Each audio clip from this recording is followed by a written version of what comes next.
சின்ன மருமகள்ல அடுத்து என்ன நடக்க போகுதுன்னு வாங்க பார்க்கலாம். இங்க காவியாவுக்கும் போஸுக்கும் கல்யாண ஏற்பாடெல்லாம் நடந்துகிட்டு இருக்கு. அந்த நேரம் பார்த்து கல்யாணத்துக்கு முன்னாடியே ஈஸ்வரி 1,00,000 ரூபா செக்க கேட்கவும் அதை ராசாங்கம் ஒத்துக்கிட்டு மணமேடையில பொண்ணு மாப்பிள்ளையும் வச்சு அந்த செக்கை கையில கொடுக்க போறாரு. அந்த நேரம் பார்த்து சேது வைத்தியர் பொண்ணையும் கூட்டிக்கிட்டு உள்ள வர்றாரு.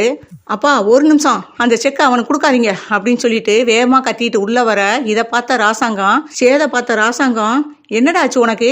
எதுக்கு போஸுக்கு செக்க கொடுக்க வேணாம்னு சொல்ற? என்னாச்சு? இவ்வளவு நேரம் நீ எங்க போயிருந்த அப்படின்னு கேக்குறாரு.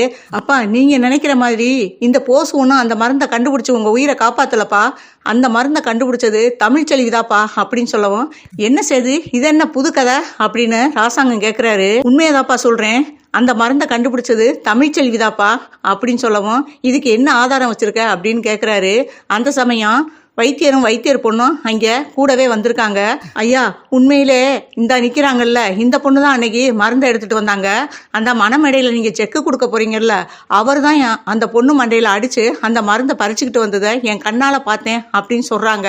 இதை கேட்ட ஈஸ்வரி சேதை பார்த்து ஈஸ்வரி கேட்குது, எப்படி இப்படியெல்லாம் செட் பண்ணி ஆளுகளை கூட்டிகிட்டு வந்து இந்த செக்கை அவனுக்கு கொடுக்க விடாமல் தடுக்கிறது தானே இப்படி ஒரு பிளான் பண்ணி வந்திருக்க சேது அப்படின்னு சொல்லி ஈஸ்வரி நல்ல பிள்ளையாட்டம் நடிக்குது. சின்னம்மா கொஞ்ச நேரம் நீங்க வாயை மூடிக்கிட்டு இருந்தீங்கன்னா உங்களுக்கு நல்லது, இல்லைன்னா நான் சின்னமான்னு கூட பார்க்க மாட்டேன் அப்படின்னு சொல்லி கோவமா கத்துறாரு சேது. அப்ப ராசாங்கம் சொல்றாரு, ஈஸ்வரி கேட்கறதுலயும் அது நியாயமா தன்னடா தெரியுது. இந்த மருந்தை கண்டுபிடிச்சது தமிழ்ச்செல்விதான்னு வைத்தியர் பொண்ணு சொல்றத நான் எப்படி நம்ப முடியும்? இதுக்கு மேல ஏதாவது சாட்சி வச்சிருக்கியா அப்படின்னு சேதை பார்த்து கேட்கிறாரு. அப்பதான் ஈஸ்வரி சொல்லுது, அப்படி கேளுங்க மாமா, இதுக்கு என்ன பதில் சொல்ல போற சேது அப்படின்னு சொல்லிட்டு ஈஸ்வரி சேதை பார்த்து கேட்க, அப்பதான் ஆத்தா வாயை திறக்கிறாங்க. ராசாங்கம், உன் மகனை பத்தி உனக்கு தெரியாதா? உன் புள்ள என்னைக்காவது உன்னிட்ட பொய் சொல்லியிருக்கானா? அவனுக்கு எதுக்கு தலையெழுத்தா இப்படியெல்லாம் செட் பண்ணி கூட்டியாந்து மருந்தை போஸ் எடுக்கலைன்னு சொல்றதுக்கு அவனுக்கு என்னப்பா வந்திருக்கு? பெத்த பிள்ளை சொல்றத நம்ப மாட்டேங்கிற, அதுவும் சாட்சியோட வைத்தியரையும் பொண்ணையும் கூட்டிட்டு வந்து சொல்றேன், அதுக்கப்புறமும் அவன் மேல இப்படி சந்தேகப்பட்டுக்கிட்டு இருக்க அப்படின்னு சொல்லி ஆத்தா சொல்லுது. அதுக்கு ராசாங்கம் சொல்றாரு, என்னதான் சொன்னாலும் ஆத்தா, தாயா இருந்தாலும் பிள்ளையா இருந்தாலும் ஆதாரத்தோட எனக்கு நிரூபிக்கணும், அப்பதான் நான் நம்புவேன் அப்படின்னு சொல்லிட்டு ராசாங்கம் அதுல உறுதியா இருக்காரு. இதை கேட்டு ஈஸ்வரி, போசு, சித்ரா 3 பேரும் ரொம்ப சந்தோஷமா இருக்காங்க. சாவித்திரியும் தாமரையும் கல்யாணம் நின்று போயிரு நினைச்சா இவங்க என்னடானா ஆதாரத்தை கேட்டுக்கிட்டு இருக்கேன். இந்த அண்ணனுக்கு என்ன பைத்தியம் பிடிச்சி போச்சா? இதையும் சமயம் கல்யாணத்தை நிப்பாட்டுன்னு பார்த்தா இது ஆதாரம் வேணும் அப்படின்னு சொல்லிக்கிட்டு இருக்கு அப்படின்ட்டு அதுக மனசுக்குள்ள புலம்பிக்கிட்டு இருக்குங்க. சேதை பார்த்து தமிழ் சொல்றாங்க, இப்ப வரையிலையும் இதை யாருமே நம்ப மாட்டேங்கிறாங்க, மாமாவும் இன்னும் ஆதாரம் வேணும்னு சொல்றாரு. இப்ப நீங்க இதை நிரூபிக்கணும்னு அவசியமே கிடையாது, என் மனசாட்சிக்கு தெரியும் அந்த மருந்தை கண்டுபிடிச்சது நான் தான்ன்றது. இதை இவ்வளவு பேத்துக்கு முன்னாடி சொல்லிதான் அதை நிரூபிக்கணும்னு அவசியம் இல்லை, இந்த விஷயத்த இதோட நிப்பாட்டிருங்க அப்படின்னு சொல்லவும், அதுக்கு சேது சொல்றாரு, தமிழ் அந்த மருந்தை கண்டுபிடிச்சது நீ தான், அதை நான் இந்த சபையில நிரூபிக்காம நான் விட மாட்டேன், அதுவும் அநியாயமா ஒரு தப்பு செஞ்சவன் கையில அந்த 1 கோடி ரூபா போகவே கூடாது அப்படின்னு சொல்லிட்டு அதுல உறுதியா இருக்காரு சேது. சரி இவ்வளவு தூரம் உறுதியா சொல்றேல, இதுக்கு மேல எதுவும் ஆதாரம் வச்சிருக்கியா அப்படின்னு ராசாங்கம் கேக்குறாரு. அப்ப சொல்றாப்புல சேது, அப்பா ஆதாரம் இருக்குப்பா, ஆதாரம் இருக்க போய் தான் இவ்வளவு தூரம் நான் ரிஸ்க் எடுத்து இங்க வந்திருக்கேன் அப்படின்னு சொல்லிட்டு சொல்றாங்க. இப்போ போஸை பார்த்து ராசாங்கம் கேட்கிறாரு, ஏண்டா இவன் சொல்றதெல்லாம் உண்மையா? நீ அந்த மருந்தை கண்டுபிடிக்கலையா? தமிழ் தான் கண்டுபிடிச்சிச்சா அப்படின்னு கேட்கிறாரு.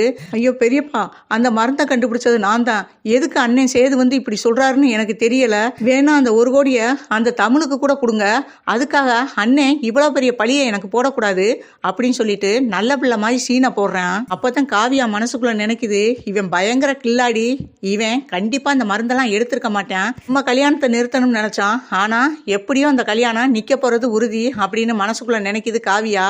அந்த நேரம் தான் சேது கொண்டு வந்த பைக்குள்ள ஒரு கண்ணாடி பாக்ஸ்ல ஒரு வண்டு இருக்கு. அந்த பாக்ஸை கையில எடுக்கிறாரு. இப்போ உன் வாயினாலே உண்மையை சொல்ல வர வைக்கிறேன்டா அப்படின்னு சொல்லிட்டு அந்த கண்ணாடி பாக்ஸ்ல உள்ள தண்ணியோட அந்த வண்டோட மேலே ஊற்றி விடுறாரு. அதை பார்த்துட்டு ரொம்பவே பயப்படுறாப்புல சேது.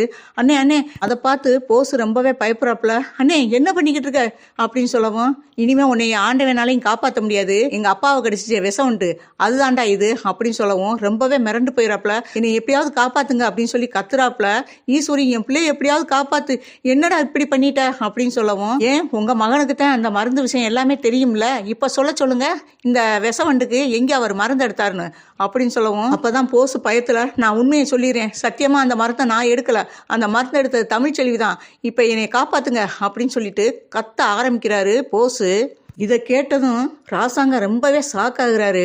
என்னடா சொல்ற போஸ் அப்படின்னவும், ஆமா பெரியப்பா, இந்த மருந்தை கண்டுபிடிச்சது தமிழ்ச்செல்வி தான், நான் இல்லை பெரியப்பா அப்படின்னு சொல்லி அவர் வாயினாலே உண்மையை சொல்லவும், என்னை எப்படியாவது காப்பாற்ற சொல்லுங்க பெரியப்பா அப்படின்னு சொல்லி கத்த ஆரம்பிக்கிறாரு. ஈஸ்வரியும் என் பிள்ளைய எப்படியாவது காப்பாத்து செய்து, ஏதோ தப்பு பண்ணிட்டான் செய்து அப்படின்னு சொல்லிக்கிட்டு இருக்கு. பயப்படாதீங்க, உன் வாயிலிருந்து உண்மையை வர வைக்கணுன்றதுக்காக நான் சாதாரண வண்டைத்தான் பிடிச்சி போட்டு இங்கே கொண்டு வந்தேன், அது உண்மையான விஷவண்டு கிடையாது அப்படின்னு சொல்லவும் எல்லாரும் மிரண்டு போய் சேத பார்க்குறாங்க. உண்மையை அறிந்த ராசாங்கம் போஸுக்கு என்ன தண்டனை கொடுக்க போறாருன்றத வெயிட் பண்ணி பார்க்கலாம்.